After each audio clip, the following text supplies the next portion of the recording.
જય શ્રી કૃષ્ણ મિત્રો, આજે આસો માસની વદ પક્ષની એકાદશી, જેને રમા એકાદશી કહે છે. માતા લક્ષ્મીનું એક નામ રમા હોવાથી આ એકાદશીને રમા એકાદશી કે પછી રંભા એકાદશી પણ કહેવાય છે.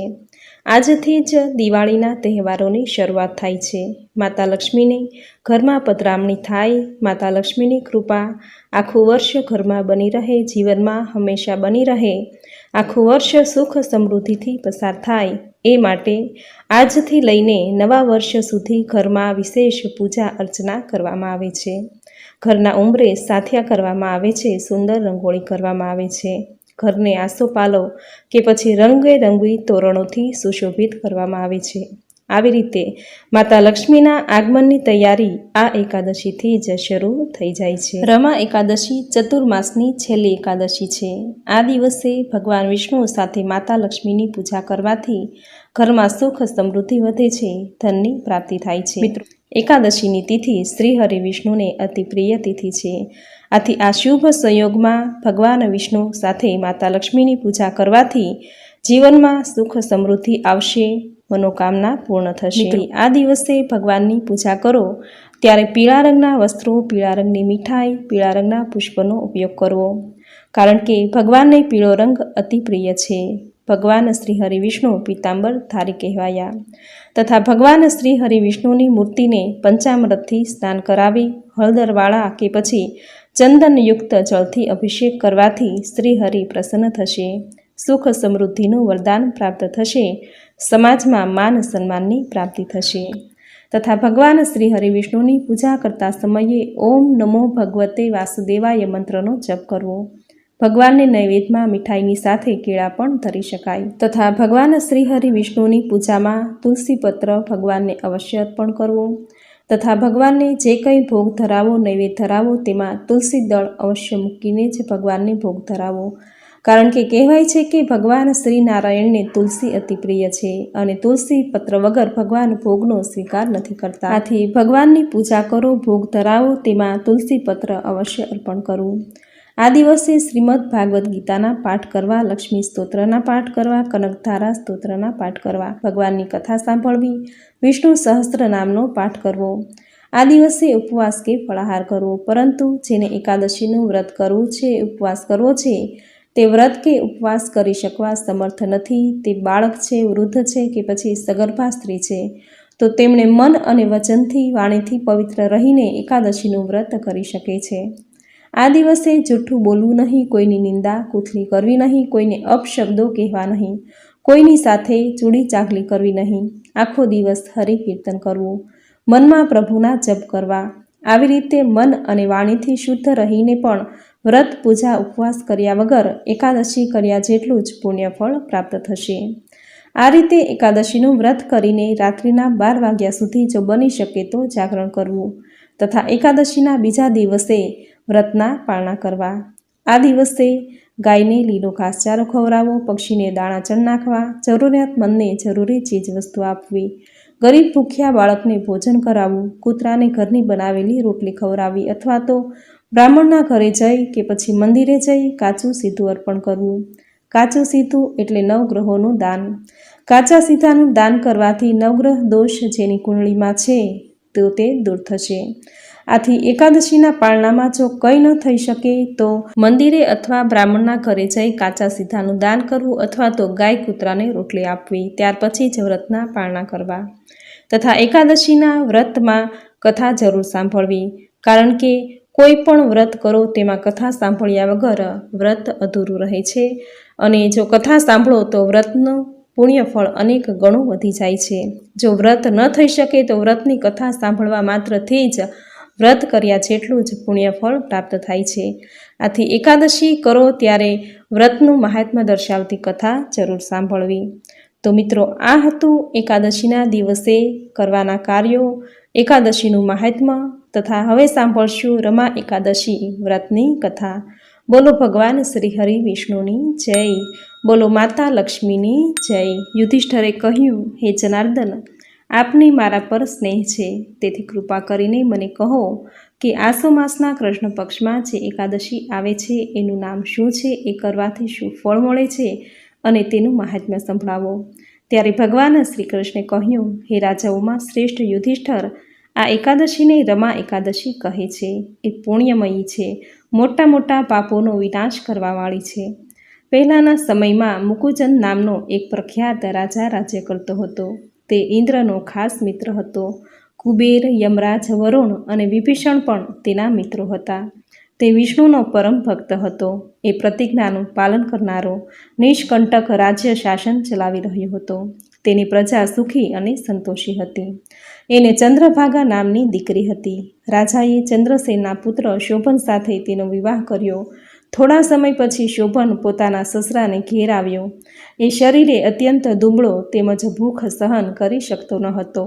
દશમનો દિવસ આવતા રાજાએ આખા નગરમાં ઢંઢેરો પીટાવ્યો કે એકાદશીના દિવસે કોઈએ ભોજન કરવું નહીં, અને આ એકાદશીને દિવસે જાણી જોઈને ભોજન કરનાર શિક્ષાને પાત્ર થશે. આ ઢંઢેરો સાંભળીને શોભને તેની પત્ની ચંદ્રભાગાને કહ્યું, હે પ્રિયે, હવે મારે શું કરવું? હું એક ટક પણ ભૂખ્યો રહી શકતો નથી, તો પછી ઉપવાસ તો કેવી રીતે કરી શકીશ? મારાથી હવે કેમ કરીને જીવાશે? તું મને કોઈ ઉત્તમ ઉપાય બતાવ. પોતાના પતિના આવા વચનો સાંભળીને ચંદ્રભાગાએ કહ્યું, હે પ્રાણનાથ, હું સારી રીતે જાણું છું કે તમારાથી ભૂખ સહન થઈ શકતી નથી, પરંતુ મારા પિતાને ઘેર તો એકાદશીના દિવસે કોઈ ભોજન કરતું નથી. વળી રાજ્યના સર્વે પ્રજાજનો પણ આ દિવસે આહાર લેતા નથી. હે પ્રાણનાથ, મારા પિતા ઉગ્ર સ્વભાવવાળા છે. તેમની આજ્ઞાનું કોઈ ઉલ્લંઘન કરી શકતું નથી. વળી જો તમે એકલા જ એકાદશીના દિવસે ભોજન કરશો તો તમારી નિંદા થશે. માટે ગમે તેમ કરીને પણ તમે તમારું મનોબળ દ્રઢ કરીને ઉપવાસ કરો. ઉપવાસ કર્યા સિવાય બીજો કોઈ ઉપાય નથી. ચંદ્રભાગાની વાત સાંભળી શોભને કહ્યું, હે પ્રિયે, તારું કહેવું સાચું છે. હું કોઈ પણ ભોગે આ રમા એકાદશીનું વ્રત કરીને ઉપવાસ કરીશ. ભગવાને જે ધાર્યું હશે તે જ થશે. ભગવાન શ્રી કૃષ્ણે કહ્યું. આ રીતે દ્રઢ નિર્ણય કરીને શોભને રમા એકાદશીના વ્રતના નિયમનું પાલન કર્યું, ઉપવાસ કર્યો. પરંતુ ભૂખને લીધે એના શરીરમાં અસહ્ય પીડા થવા લાગી. ભૂખના દુઃખની ચિંતામાં ને ચિંતામાં સૂર્ય આથમી ગયો. રાત પડી. ભગવાન વિષ્ણુના ભક્તો એનું પૂજન કરવામાં વ્યસ્ત થયા. વ્રત કરનારાઓએ એ રાત્રિને વધાવી લીધી અને અતિ આનંદપૂર્વક ધૂન, ભજન અને કીર્તન સાથે જાગરણ કરવા લાગ્યા. પરંતુ હે રાજા યુધિષ્ઠર, પેલા શોભન માટે તો આ રાત્રિ દુઃખદાયક નીવડી.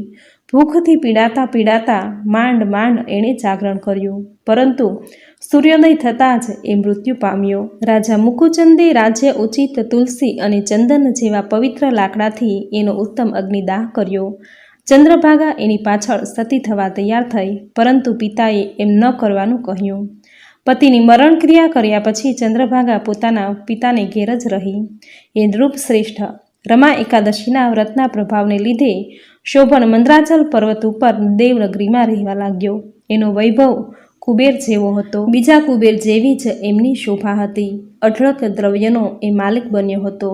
દોમદોમ સાહેબી ભોગવતો હતો. અનેક સેવકો અને ચાકરો તેની તહેતાનમાં હાજર રહેતા હતા. તેના સુખની કોઈ સીમા ન હતી.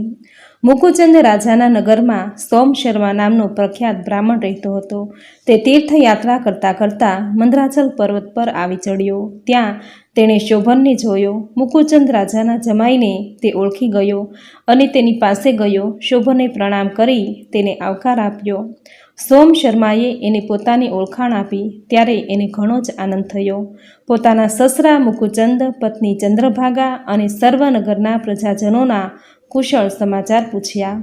સોમ શર્માએ કહ્યું, હે રાજન, તમારા સસરાના ઘરમાં બધા કુશળ છે, તેમજ તમારી પત્ની ચંદ્રભાગા પણ કુશળ છે. નગરના સર્વ પ્રજાજનો પણ કુશળ છે. પરંતુ મને એક વાતનું આશ્ચર્ય થાય છે કે મેં ક્યારેય આવી સુંદર અને અદ્ભુત નગરી ક્યાંય જોઈ નથી.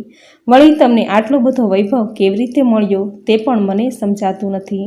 શોભને કહ્યું, આસો માસના કૃષ્ણ પક્ષની રમા એકાદશીનું વ્રત કરવાથી મને આ બધું પ્રાપ્ત થયું છે. પરંતુ એ વ્રત મેં શ્રદ્ધા વગર જ કર્યું હતું, તેથી આ બધો વૈભવ વધુ સમય સુધી ટકશે નહીં. તમે ચંદ્રભાગાને મારા આ બધા સમાચાર જરૂરથી કહેજો.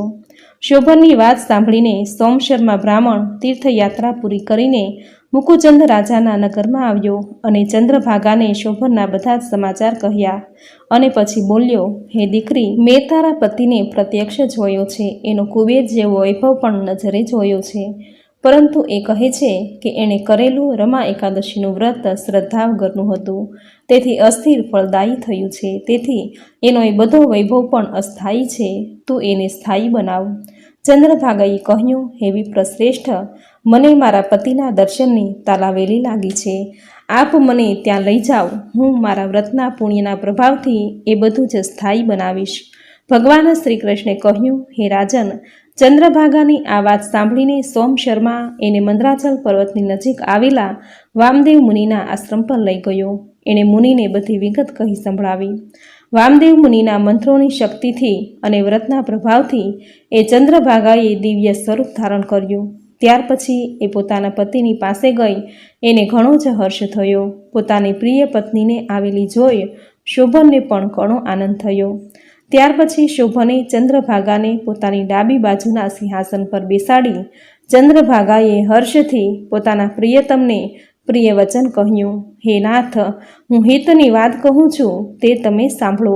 હું મારા પિતાને ઘેર 8 વર્ષની ઉંમરની થઈ ત્યારથી માંડીને આજ સુધી મેં જે એકાદશીના વ્રતો કર્યા છે અને એનું જે પુણ્ય સંચિત થયું છે એ બધા જ વ્રતના પ્રભાવથી આપને આ દરેક પ્રકારનું મનવાંછિત સુખ પ્રાપ્ત થશે.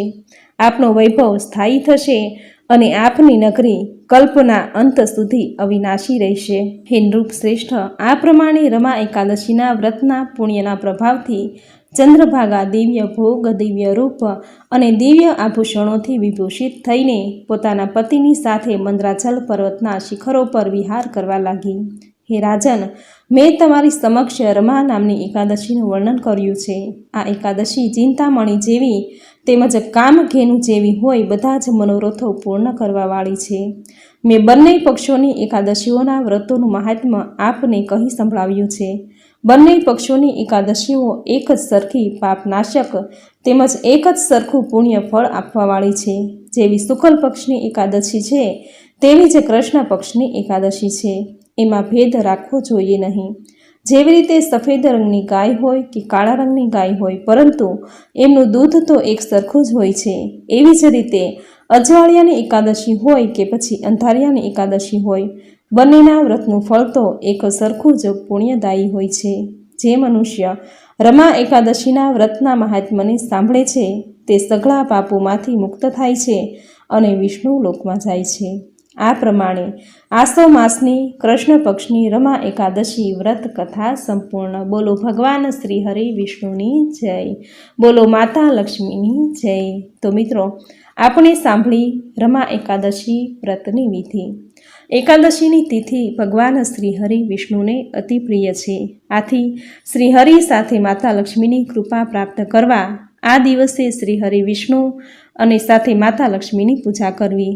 આ દિવસે તુલસી માતાની પણ પૂજા કરવી, કારણ કે તુલસી એ શ્રી હરિને અતિ પ્રિય છે. આથી મા તુલસીની પૂજા કરવાથી શ્રી હરિ પ્રસન્ન થશે. જ્યાં શ્રી હરિની પ્રસન્નતા હશે ત્યાં મા લક્ષ્મી દોડીને આવશે.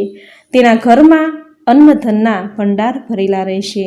સુખ સમૃદ્ધિથી તેનું ઘર છલકાતું રહેશે. સંતતિ અને સંપત્તિની ખોટ તેને ક્યારેય નહીં આવે. ભગવાન વેદ વ્યાસે કહ્યું છે કે 5 અનુષ્ઠાનમાંથી કોઈ પણ એકનું અનુષ્ઠાન જો મનુષ્ય કરે તો તેને યશ, કીર્તિ, સ્વર્ગ અને મોક્ષની પ્રાપ્તિ થાય છે. આ 5 અનુષ્ઠાનમાં પહેલું છે માતા પિતાની સેવા, બીજું છે સૌભાગ્યવતી સ્ત્રીએ કરેલી પતિની સેવા, ત્રીજું છે સર્વ પ્રત્યે સંભાવ રાખવો, ક્યારેય તારું મારું ન કરવું, ચોથું છે મિત્રનો દ્રોહ કદી ન કરવો, અને પાંચમું છે ભગવાન શ્રી હરિ વિષ્ણુનું પૂજન, ભજન, કીર્તન કરવું. આ 5 મહાયજ્ઞો શાસ્ત્રોમાં કહેલા છે. આથી દરેકે જો શક્ય હોય તો એકાદશીનું વ્રત જરૂર કરવું. જો વ્રત ન થઈ શકે તો વ્રતની કથા જરૂર સાંભળવી. જે સાંભળવા માત્રથી જ વ્રત કર્યા જેટલું જ પુણ્યફળ પ્રાપ્ત થશે. તો મિત્રો, આ હતી રમા એકાદશી વ્રતની પૂજન વિધિ. આ દિવસે શું કરવું, શું ન કરવું, કયા કાર્યો કરવા તથા એકાદશીનું મહાત્મ્ય દર્શાવતી રમા એકાદશી વ્રતની કથા, જે તમે પૂરી શ્રદ્ધાથી અંત સુધી સાંભળી, જે સાંભળવી તમને જરૂર ગમી હશે. તો વિડીયોને લાઇક કરી કોમેન્ટમાં જય શ્રી હરિવિષ્ણુ, જય માતા લક્ષ્મી જરૂર લખજો. ચેનલ પર જો નવા છો તો ચેનલ સબસ્ક્રાઈબ કરી બાજુમાં બેલ આઇકન પ્રેસ કરી દેજો, જેથી આપણા આવતા દરેક નવા વિડીયોની નોટિફિકેશન તમને મળતી રહે. તો ફરી મળીશું આવી જ નવી ધાર્મિક માહિતી, નવી ધાર્મિક કથા સાથે. ત્યાં સુધી આપ સૌને મારા જય શ્રી કૃષ્ણ.